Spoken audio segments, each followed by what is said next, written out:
காட்டுகிறது. Safa Marwa என்பன 2 குன்றுகள்.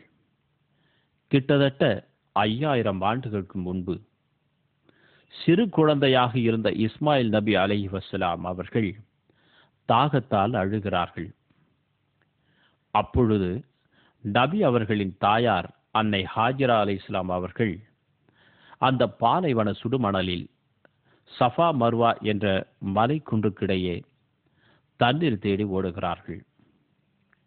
கானல் நீர் தண்ணீராக இருக்குமோ என எண்ணி அங்கு சென்று பார்த்தால் கானல் நீர் தண்ணீராக தெரிகிறது.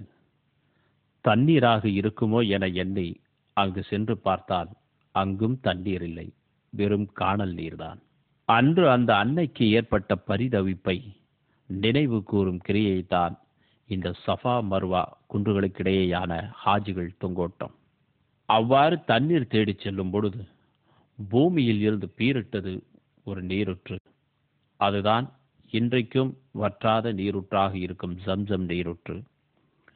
உலகத்தின் அதிசயங்களை பட்டியல் போடும் மனிதனின் அறிவுக்கு ஜம்சம் ஊற்று எட்டாமல் போனதில் ஆச்சரியம் ஒன்றுமில்லை.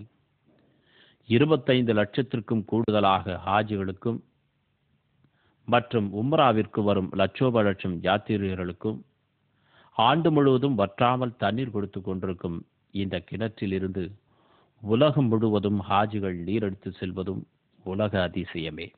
لبيك اللهم لبيك لبيك لا شريك لك لبيك إن الحمد والنعمة لك والملك لا شريك لك لبيك اللهم لبيك لبيك لا شريك لك لبيك إن الحمد والنعمة لك والملك لا